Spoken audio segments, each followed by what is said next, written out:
So a couple months ago, my brother-in-law was in town, and he was asking what I would be doing the next weekend. And I told him, and we had like 3 or 4 things on the docket, and we were busy that weekend too. And he asked me, he was like, are you guys just busy all the time? And what's funny is one of my best friends here in town asked me that exact same question about a month before. Yeah. And I was just like, nah, we're not that busy. And earlier this year, we went on a vacation to Korea. And when we stepped away from everything, there was like this, like just freedom, like this sense of being able to relax. Yeah. And it was crazy to me because I didn't even realize that I had been operating at a deficit without even knowing it. I had gotten so caught up in the busyness, in the schedule, church commitments, work commitments, family commitments, the normal stuff of life. You know, all of this had come together, and I realized that at that point, I'd slowly, piece by piece, given away control of my life. And I was like, what am I going to do to start taking back the reins? You know? And that's what a lot of men do today. A lot of men are so busy because of good things. They're not necessarily bad things. It's just that you can get so busy that you kind of get sucked into. It's almost like, you know, in Star Wars when the Millennium Falcon takes off and the stars go by. Start moving, A lot of people feel like that's life. Yeah. You know, the stars are going by and I'm just holding on. Yeah. And the thing we have to understand is that busyness is everybody deals with it. Everybody has it, but you have to purposely fight it. And that doesn't mean you're not going to be busy, but it's a matter of what you do within that busyness. And that's what a lot of men don't know. And so they just think, I'm just going to hold on till vacation, till the weekend. And that doesn't help. No, you're right. A lot of times we have 2 responses. We're either going to just cut everything off, like the dude that just runs away. It's like, forget my family, I'm running, you know, and they just go. Or, like you said, it's the person that like makes a carrot for themselves to dangle so that they can work up the motivation to keep going. And both of those options kind of suck. They do. You know, like either you mess everybody else up or you mess yourself up. Is there another option? And that's what we're going to be talking about today. We're discovering the secret of how to approach the busyness of life and yet still live in the process. All that and more today on the show.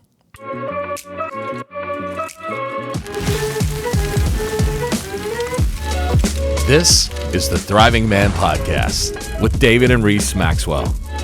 These weekly shows are designed to help you remove the confusion from your life and make real progress with your growth. No matter where you are or where you're going, we're here to help you live a life you can be proud of. So welcome to the Thriving Man Podcast. Welcome to the Thriving Man Podcast, where our goal is to help you conquer your everyday chaos and build a thriving life. I'm Reese. And I'm David. And today we are talking about an important key to life, being present. It sounds so freaking simple. It does. Like you're like, just be present. Just think about the moment. Wrong. It's hard. It is hard. It's super hard. And why do you think that it becomes so difficult for us to literally just be, to just actually be present? Yeah, part of it is our makeup. As men, we're problem solvers. We want to get stuff done. We want to, look ahead, and that's good. It's part of our nature. It's part of who we are. But what that means is we have to be actually more intentional than most people, because it's hard for us to turn that part of our brain off. That's so true. And I'm not saying you turn it off and ignore. What I'm saying is you choose to be present. You choose to, okay, this is time for me to be doing this.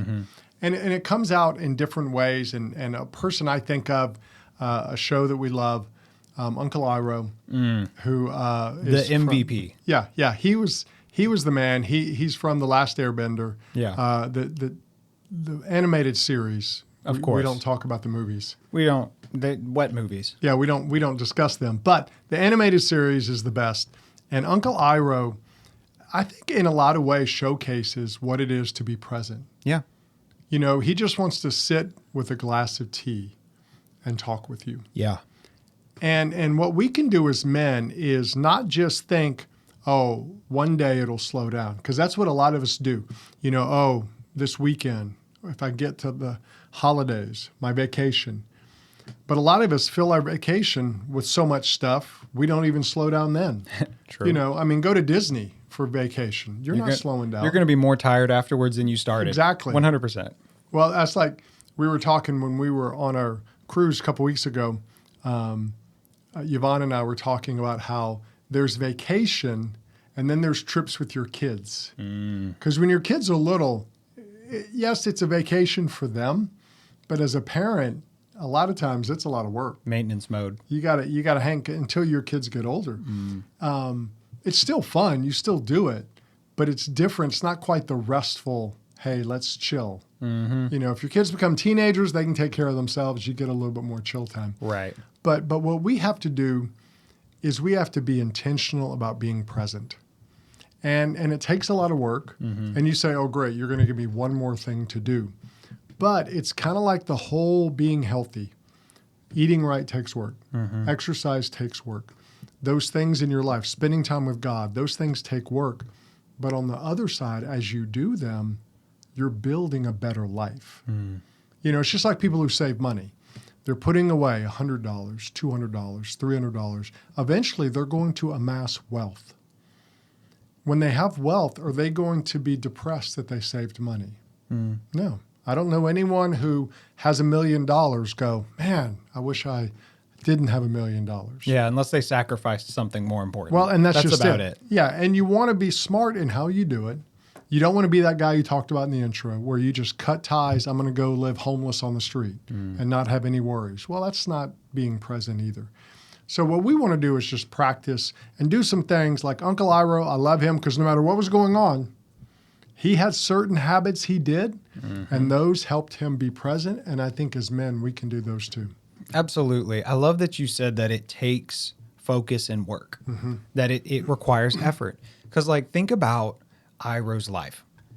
If you haven't seen the series, I'm sorry. These aren't huge spoilers, but, Yeah, I mean, he'd been through some stuff. he has. Like, he was betrayed by his brother, was the rightful king, Yeah. kicked out. Yep. One of his kids died in war. Yeah. He ended his military career, which he was very well known. He ended it in disgrace. Yeah. And then he ended up going with Prince Zuko, who was disgraced. That's not the greatest track record of happy-go-lucky moments. Yeah, it's true. It kind of sucks. Yeah. You know, like anybody else in that position would be bitter. You know, even from just one of those things happening. Yeah. Like the loss of one kid would be enough to tear someone's world apart. Yeah. You know, the loss of or a betrayal of family members would be enough to make somebody bitter. And yet he was the most peaceful character on the show. He was. It's because he trained that. Yeah. It's a muscle, like you said. It's not. I think a lot of times we think of being present as a secondary result of an easy life. Yeah, that's true. Once you get on vacation and there's no worries, then you can really be present. Yeah. You know, once you get to this place where you have enough money and you're not asking if you can pay the bills, then you can be present. Yeah. That is not how it works. No. Because if you train yourself to constantly be worried, thinking about the future, thinking about the past, wondering what if, whatever that may be for you, Yeah. that doesn't just turn off when you arrive somewhere. Yeah. Like you said, it's a skill that you develop. And that's why you can have the opposite scenario like Uncle Iroh, who in and of itself is not in the best situation, Yeah. but he is filled with gratitude and he's enjoying his life. There are people like that in real life Yeah. who they don't have the best situation, but they're living well. Yeah, and if you think about it, when someone can actually be present in the moment, I think you get that as far as when you're a kid and your parent is with you in the moment. You know that. Where if they're with you but on their phone, thinking about other stuff, they're kind of half paying attention. Right. You realize that. We see that in relationships. You know, you're sitting at dinner with your spouse or on a date and the person's not fully there. Yep. And it's something that we see, but sometimes we kind of give ourselves a break. Well, they have to understand I've been busy. Well, guess what? Everyone's busy. Yeah. There's no one today who doesn't say they're not busy. But we still have to practice being present or our relationships won't be as good. Our stress level You know, if we just learn how to be present, sometimes that'll just bring our stress level down and actually help us. You're trying to deal with all of time at once. You're Yeah. trying to deal Yeah. with every scenario at once. Of course, that's overwhelming. It is. And yet that's the world that we live in thinks that way. Yeah, they do. You know, you naturally get pushed that way. Yeah. You know, there's nobody who's advertising online, hey, don't buy my stuff. Don't worry about it. Yeah. You know, Yeah. Here's a new option. Don't mess with it. Yeah. They're saying, no, you got to do this. Yeah. You know, it's time to do that. The most important thing. And I will be the first to admit, I have a bad habit of trying to take care of everything at once. Yeah. I'm like, all right, I've got 24 goals for this month. Yep. And Yeah. each one really should take the whole month dedicated. But there's this element of focus. Yeah.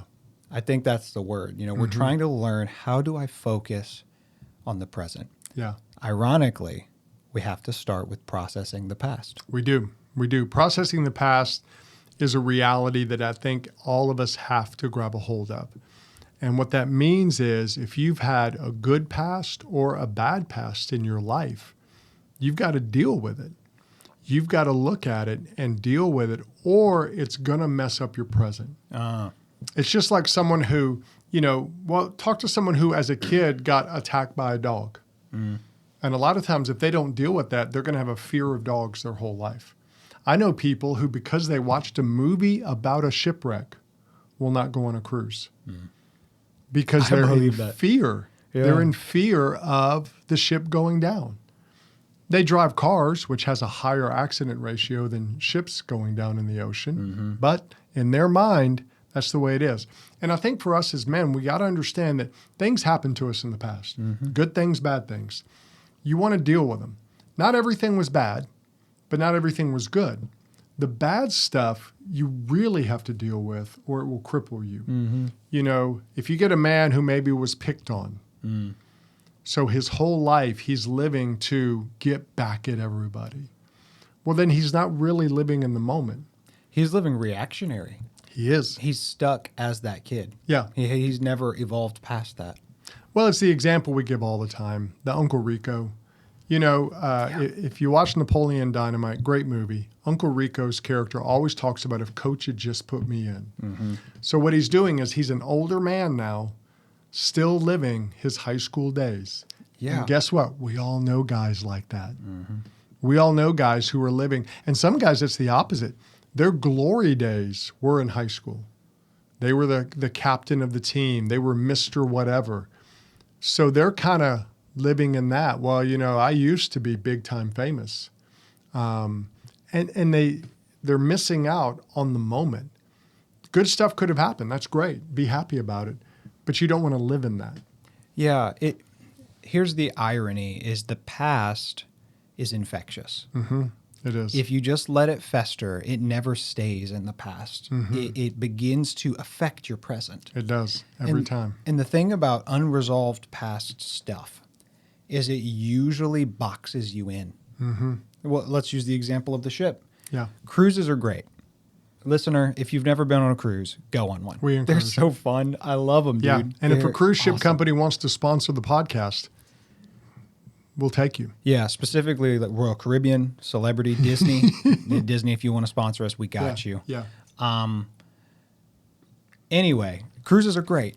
Yeah. They're wonderful. I believe everybody should at least try to go on a cruise to see if they like it or not.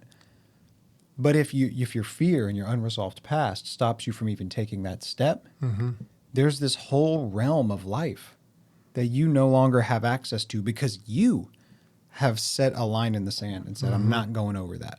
And we do that at home and abroad. Yeah, and you see it a lot of times in relationships. A guy gets hurt.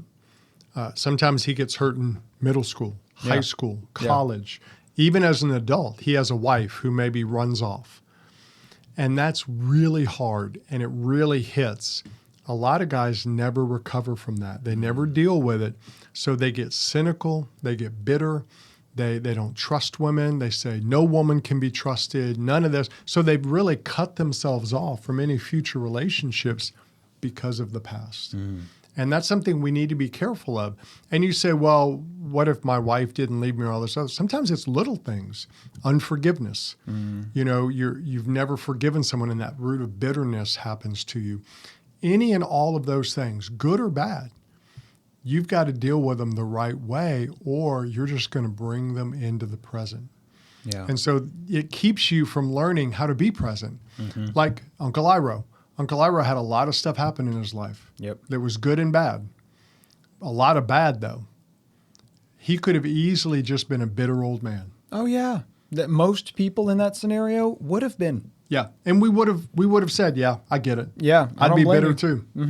I don't blame him. You know, and so, but for him, he learned how to be present by letting go of that past. And so what you need to do as a man is learn how to deal with your past. And the reality is you may need help. You may need to sit down with someone and work through that past. It could be a life coach. It could be a counselor, whoever it is. You want to work through that stuff. Not that you have to sit there and cry over everything in the past, but you want to deal with it and then move on so you can learn how to be present. Yeah. You can think of it as conquering your past. Yeah. Because as long as you let it fester, it's winning. Yeah. It's true. It's defining your life. Yeah. So really, by not dealing with it, you're giving it the power over you. Yeah. So by facing it, even though up front it will get more attention, it's in a way where you're resolving it, you're conquering, you're winning it. And that is so worth it. Yeah. And a lot of this is because the past will distract us. It'll distract us from focusing on the now. And that's what we're trying to get you guys to do. Focusing on the now is so important because that's really all God's given us. Yeah, it's He's true. given us the present. He's given us this moment. He's not giving you tomorrow. He's not giving you yesterday. If it's a Monday morning, God hasn't given you a Tuesday or a Friday. So if you spend the whole time thinking about the Friday or about the past Friday, you're going to miss out on the blessings that are right in front of you. Yeah, and that's what we have to do. We have to understand that living now, focusing on the now, does take work.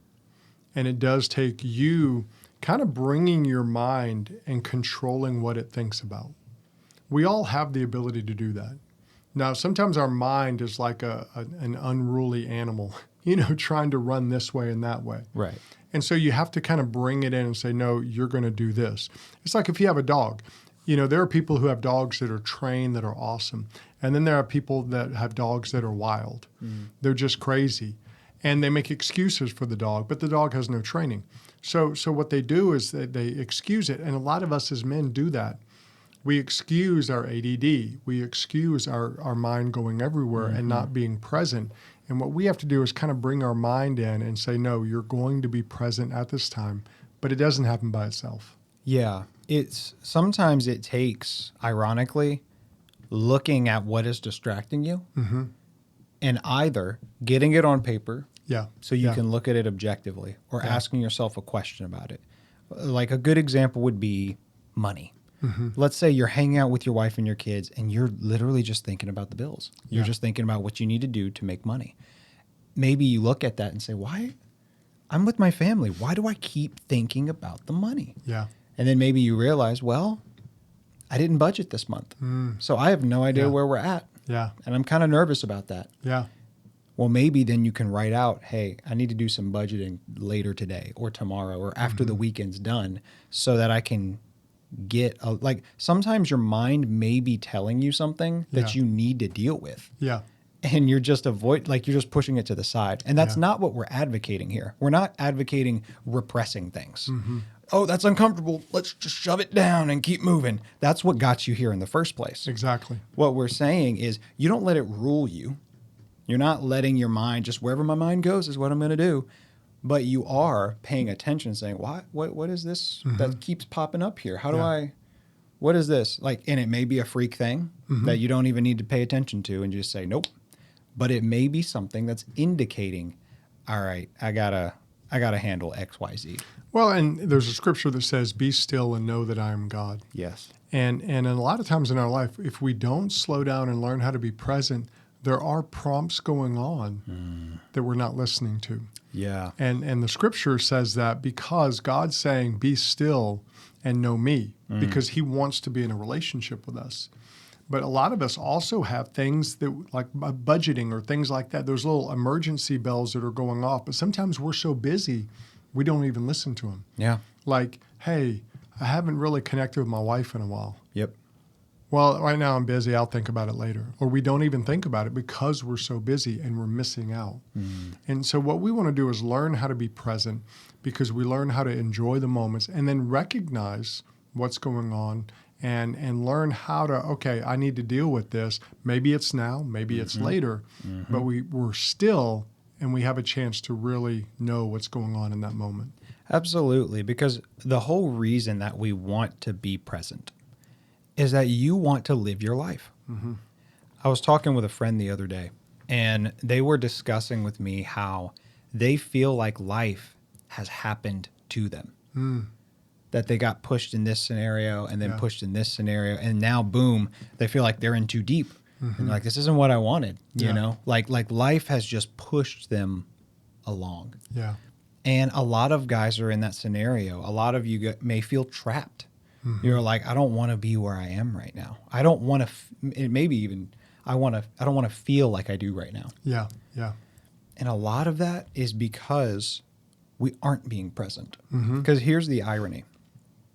If you are looking to a scenario to bring you happiness, freedom, and hope, it's really become an idol in your life. Yeah. And so the truth is, Jesus said, do not worry about tomorrow and what it will bring. Each day has enough troubles of its own. Yeah. Jesus is advocating for us to not worry. And he took it one day at a time. Like Jesus did not have an ideal scenario life. Yeah. You know, like a lot of people, a lot of scholars think his father passed away early. And, you know, whenever he started his ministry, he was homeless. Yeah. Like he was staying in people's houses. He had 12 fishermen as his disciples, not exactly the most prestigious folks. Yeah. One of them betrayed him and they were all fighting. And you, like, if I was in that scenario, I'd just be stressed. Yeah. But he wasn't. He was healing people. He was loving people. And he left an indelible impact on the world. So clearly, it's not just your scenario that defines whether your life is good. Yeah. Sometimes it's being present today with the Father and with the people around you. That can make as much of a difference as changing the circumstances. That's what it means to be still. Because we live in a world where we don't know how to do that. Yeah. No, and the world is encouraging us not to. Absolutely. It's giving us plenty to distract us. Yeah. When we first had kids, when you were a baby, there was a guy who gave us some advice, and it was one of the best pieces of parenting advice I ever got.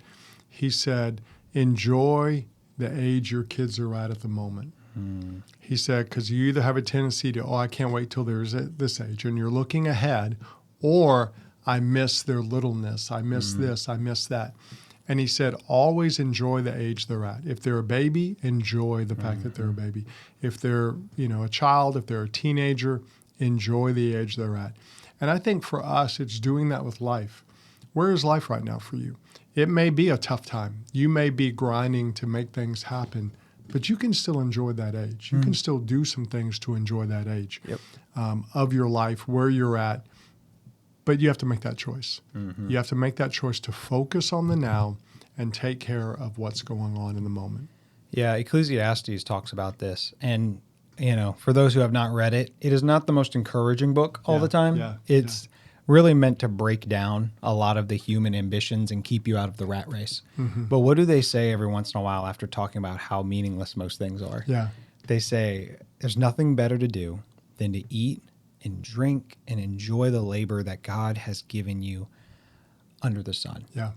We cannot overestimate how much of a difference it makes when we really are where we are at and enjoying it. Because I'll be the first to say, like, a lot of times I'm here and my mind's somewhere else. A lot of times I'm talking to this person, I'm thinking about what I need to do later. You're in church and you're wondering what you're going to have for lunch. You're at the grocery store and you're wondering about getting home. But then you hear stories of people who enjoy those moments that you miss.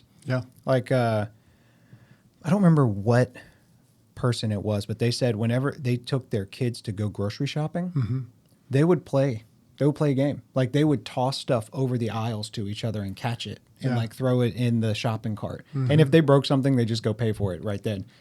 So like this guy and his kids turned it into a fun event. Yeah. And if you're not present, you can't do that. No. You're just like, I don't want to be here. I don't want to be here. I don't want to Yeah. be here. I really don't want to be here. Yeah. And we have to learn how to build the skill. Yeah, we do. We do. And being present is something you can do. And a lot of people, when they hear us say that, deal with the past, focus on the present, they say, well, okay, well, what about the future? What do I do with that? Well, what we say to do is to aim toward your future. You want to aim, you want to have a future, you want to have a future vision, and you want to aim toward it. But what you want to understand, you should be present now so you can be focused on it. You want to look to the future, but if you're not present, then you're really not going to move there. If you're trying to live in the future now, you're not present and you're not in the future. So you really miss out on both. It's like a person who's always looking ahead to something else. Yep. So they're not doing the things they need to do to get there. Mm-hmm. So they never achieve the dream. We call them dreamers. Oh, they're dreamers. They're always, their head's always up in the cloud. Well, a lot of times they're in the future, but they're not doing the things now to get them to the future. And we're saying aim to the future, look ahead. Goals and growth and all that are great, but you do it by taking those goals and saying, what does that mean today? What can I do today to get to that goal in the future? I just thought of this, and disagree with me if you want, but I think that the purpose of the future is to align the present. Mm-hmm. Yeah, I think that's a good way to say it. The purpose of looking towards the future is to define how you want to live today. Yeah, yeah. It's not to say, oh, screw the present. Yeah. The future's where I'm going to be happy. Mm-hmm. It's enjoying today, really living today, but you have a sense of direction. Mm-hmm. Like, okay, I'm turning it this way 10 degrees so that I can end up in that place. But you're in the present. You're just aiming the correct direction. That's what we're talking about, is aligning for a good future. Yeah, and if you look at it just in the natural, someone who wants to be in better shape, they have a goal in their future of, hey, I want to drop some weight, I want to get in shape. Well, what they do is, instead of just wishing that, they bring it to the everyday, which means I'm going to do this with my nutrition. I'm going to change how I eat this or do that, or not have every day be a cheat day or something, or maybe start exercising, doing things. So what they're doing is they're looking at their future self, and they're bringing it into the everyday. Mm-hmm. And the funny thing is, you see this come late spring when summer's coming. People want to get the beach body, so they start doing some wild stuff. I'm not saying that all is healthy, but they're doing that. They have a future vision, so it's changing how they live today. And that's really what we do with the future. We can use the future to motivate us, to challenge us, but it helps us decide, what do we do today so we get there? Yeah, something that's been very helpful for me in that regard has been a little bit over a month ago. We started working on values with our Vanguard group. And that's been that has really impacted me. It has. Because values are not a goal. Values are not a destination. Values are the question of, what do I want to be the integral things I build my life on? Yeah. And it's been so helpful for me to say, oh, that's something I care about. And so today, I want to align with that and integrate. For me, I'm a lifelong learner. That's a value of mine. Well, let me learn X, Y, Z, or let me explore this, or let me try something new. Yeah. It informs the daily decisions we make. I think it's a key part of being present. It is. If you show values. It is, and it helps you make decisions. Absolutely. Is this the right job for me? Is this the right thing for me to do? Oh, wait a minute. What do I value? Yeah. What's most valuable to me? That's like people who maybe have an option to get a new job, maybe make a raise, but it's going to pull them away from their home, and they've got young children. Well, if their value is their family, that helps them go, maybe I should, maybe I shouldn't, but they're thinking about it. And that's changing how they live in the present, which is good. And as men, if we have the right kind of values, we know what they are, then it helps us to be able to live in the present, but also aim toward our future and deal with the past. It does it all. Absolutely. So What we want you guys to do is connect with your values. Now, if you want to get the full experience of that, you can join our Vanguard group, and we have a bunch of teachings. But we have actually created a free resource for anyone that wants it. If you go to our website, thrivingman.com, you will see what's called the Values Startup Kit. It's some real, authentic questions to connect you with what really matters to you. It's a great process. It's something we went through. Yeah, These are we did. questions we asked ourselves. These are steps that we have taken, and it's helped us. Yeah. So we wanted to share it with you guys for free. So go to that website, download the Value Starter Kit, and start your journey to being able to live in the present. We'll see you next episode. Thanks for listening to the Thriving Man Podcast. If you want to check out more resources from David and Reese, you can go to thrivingman.com. We'll see you in the next episode.